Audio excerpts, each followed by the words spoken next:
What I'd like to do is I'd like to continue with just a question I had asked Alan, which was really like a fake question because I just sort of thought if we're really trashing MPOs and he's really worried about them, let's really talk about how menacing they can be. And if some of you who are in the room remember, I talked about Virginia has just created what very well may be unprecedented statutory authority by giving the two largest, one of the largest, and maybe the third largest MPOs in the state of Virginia, taxing authority for all intents and purposes. I mean, they don't directly get it, but the overlays and overlaps means that they, in fact, will have taxing authority.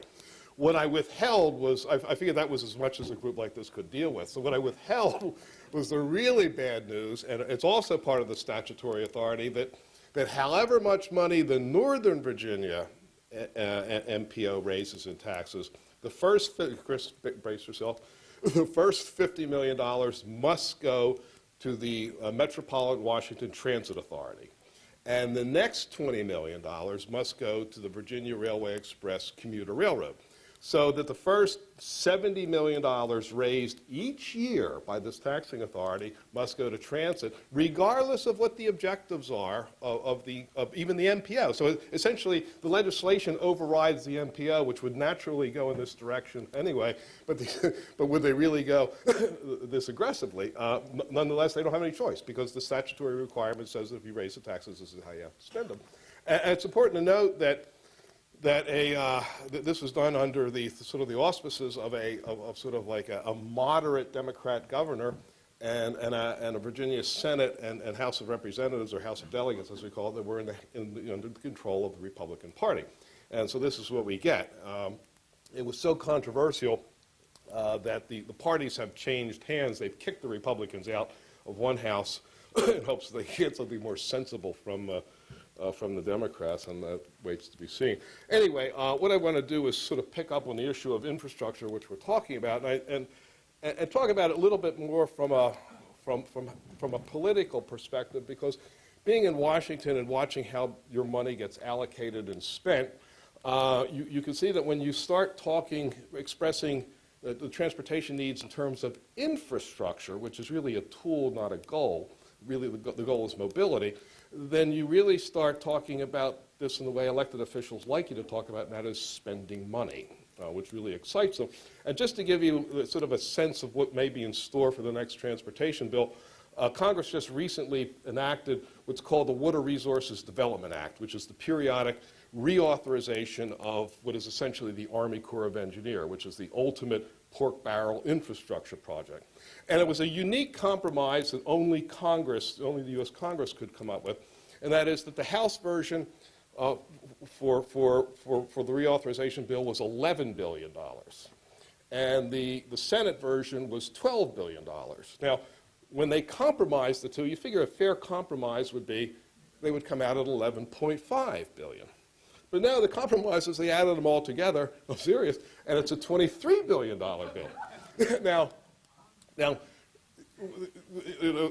so anyway, the president vetoed it. This is one of the first vetoes of a spending bill by this president, who's vetoed less than anybody else. And the House overrode the veto sort of the next day, and the Senate overrode it as well. There are only 14 votes in support of the president for this so-called infrastructure bill. So you can see that we're cruising to a federal transportation bill in 2009, and this is the sort of people that are going to run it. And so, so you have to be very careful about what sort of sense we provide them with, and it might be more important to talk about what many people here have been talking about and set the agenda, and that is the issue of mobility, congestion mitigation, and not infrastructure per se, because you're talking their language and they're going to run with it, and they have the votes and you don't.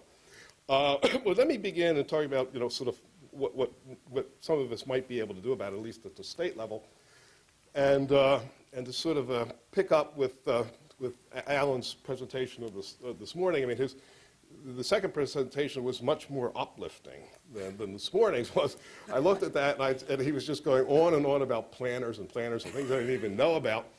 And I'm just sitting there and saying, we're doomed, we're doomed. And I think Alan felt my message got across. Alan felt that we're doomed. And then I thought, that, you know, this is a nice segue into what I was going to talk about, in that the transportation policy in this country, and I'll say that this is a provocative assertion, but I'll try to make the point, is so bad, the transportation policy making and management is so bad in this country at all levels of government that we can probably learn from public education, okay, how to make things better.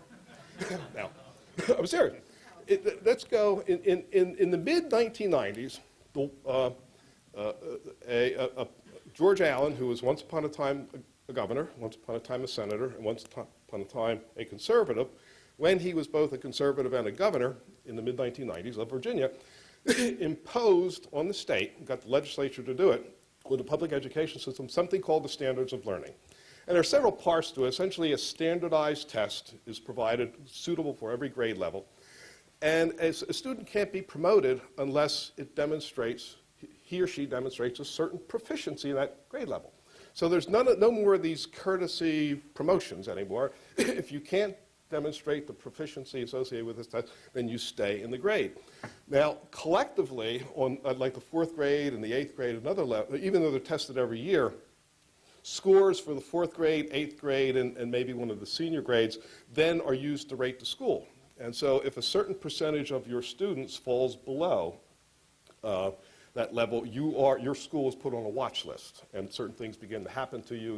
You're put on a timeline to get up to score. But what's interesting about this is that you have taken an institution named the public education that has been hostile to reform, hostile to accountability from almost the beginning of time, and you have forced quantitative measures of performance on them, and you've succeeded in doing it, and more and more states are doing it, and sort of the essence of this, although sort of not the tightness of it, has actually become part of the national No Student Left Behind law, which again established performance standards, but as you would expect the federal Congress to do, there's so much mushiness and escape in it that it's really not particularly effective, and again, it's more of a spending bill with the skies of accountability associated with that.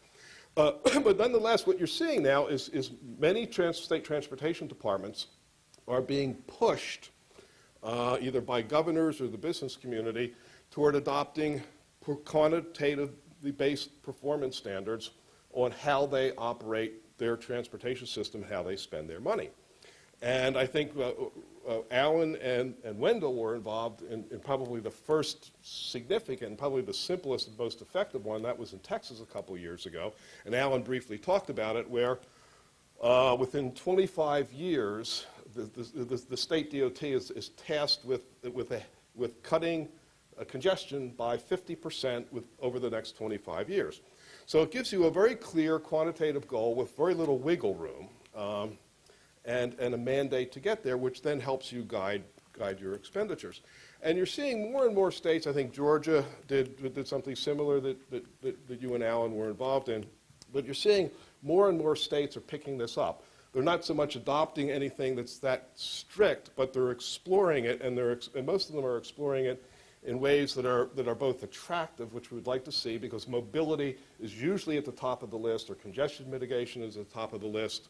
Quality of the roadbed is at the list. You know, how well are we maintaining our existing infrastructure, and issues of safety are there.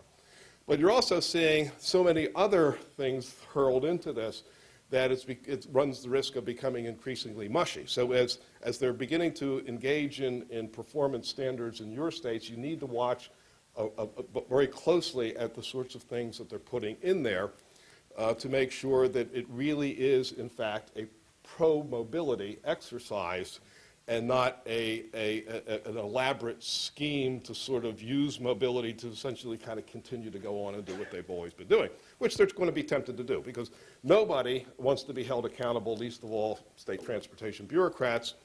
And more importantly, the various modal interest groups out there, if I can use a euphemism, understand full well what the implications of this mean for them. I mean, they know that transit doesn't relieve congestion. They all know this. So if you have a congestion-based performance plan they know that the first thing that could happen if it's a real plant is everybody's going to stop spending money on transit and bike paths and hiking paths and things like that. So the other groups are going to very effectively mobilize against this, which in fact they're already beginning to do.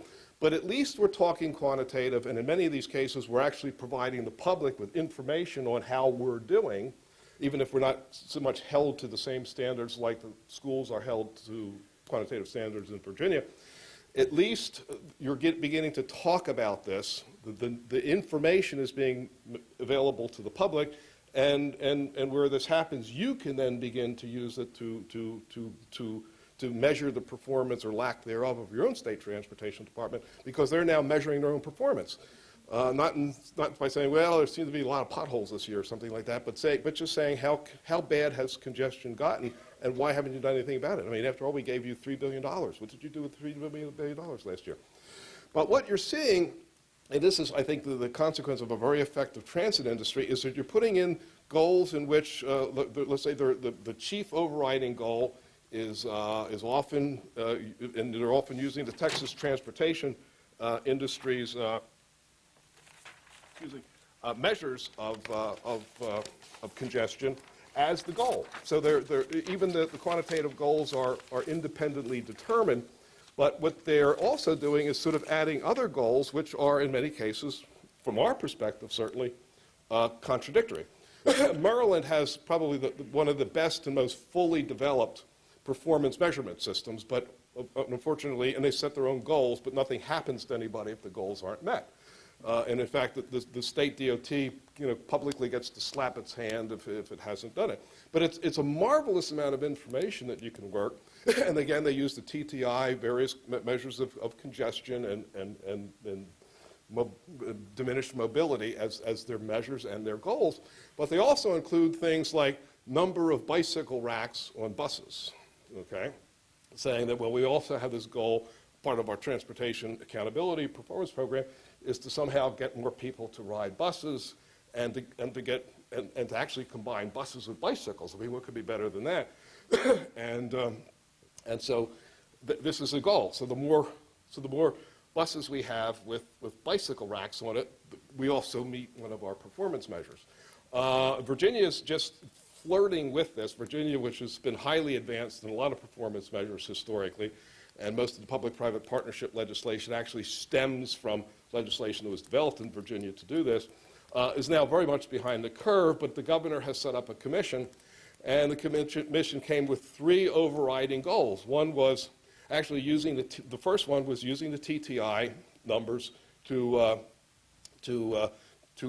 measure performance and establish goals for the 3 main metropolitan areas of Virginia, the Northern Virginia, Washington, D.C. area, the Richmond area, and the Hampton Roads area, which is exactly what we had suggested in our path-breaking work called Rush Hour that Mr. Pizarski and Mr. Cox co-authored with me, which we actually did for Virginia and used Virginia as the example.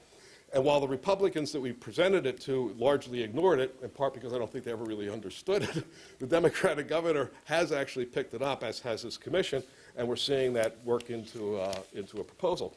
The second of the 3 goals is the quality of the infrastructure. So what's the roadbed quality, and set a minimum standard that the maintenance department has to meet, subject to funds that they have available. And the third, which is a little hard to figure out and a little sketchy and a little worrisome, has to do with appropriate land use practices. So that could be pretty scary in a state where land use practices are already fairly abusive at this point. So we don't want to use mobility concerns as a way to make them even more abusive.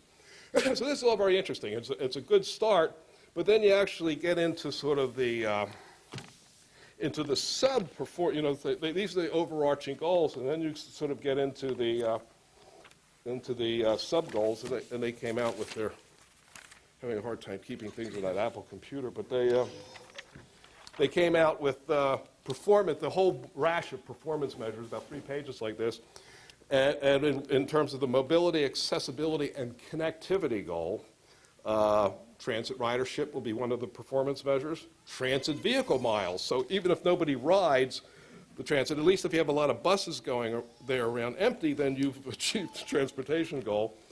And then the scariest thing of all, we've never really got into the whole economic development scheme, 5 minutes, that's going on around the country. But they also have economic development will be one of these goals. And we all know from personal experience that light rail to dying down towns is usually seen as the key tool to urban revitalization.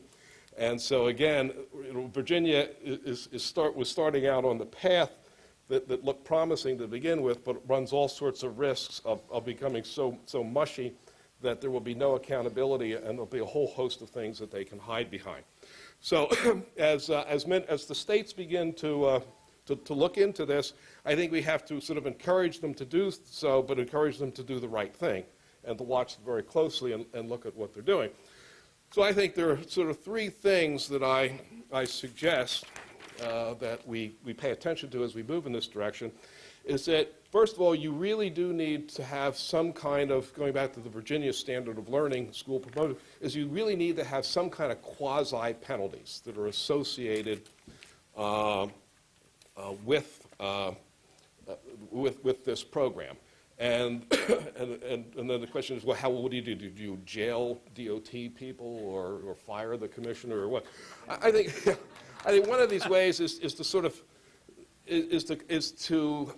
essentially, because all of these goals are going to be sort of regional in nature, and you're not going to be able to get rid of the MPOs anytime soon because they're federally mandated.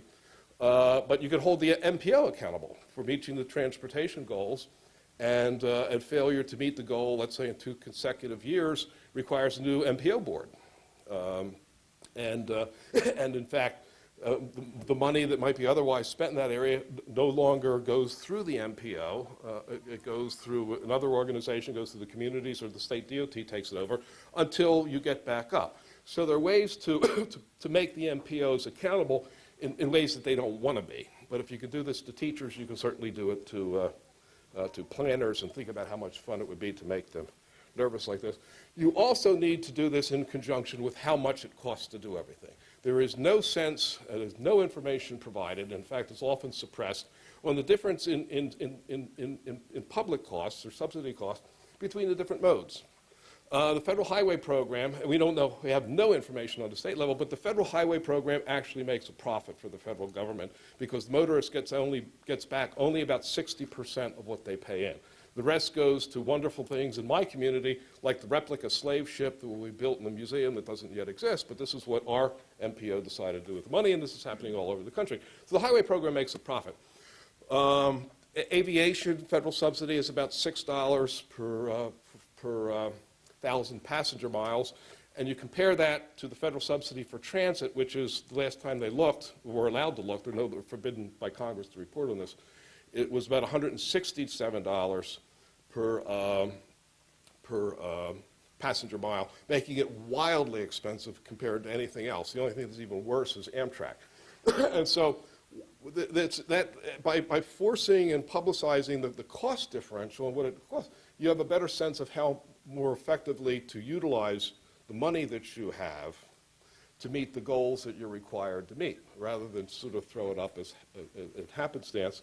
And another consideration, I think this is one of the reasons why we weren't really effective with the caucus of conservative Republicans that this was originally done for, and maybe more effective with the Democrats, for whom we didn't make the presentation to, is that in a place like Virginia, most of your conservative Republicans are from rural areas. And so we're up there talking about congestion mitigation, traffic stalled out, rush hour, gridlock, in places that have none, okay? They don't even have red lights in their communities. Their big traffic problem is kids getting drunk and driving their cars into trees. And so I think what happened was, without really thinking through this, but looking at the face, we knew that something was wrong on them, is that they saw this as a potential to drain their budgets for Richmond and the rich Northern Virginia people at their expense. And so I think you need to, however you do this, you need to conform this program largely to urban areas, essentially separate out, have a rural budget because their issues are substantially different than yours, and the rest is an urban budget that's congestion based in terms of the performance and how it's allocated. And with that, I think I can return some of the time to my colleagues for questions. Thank you. Okay.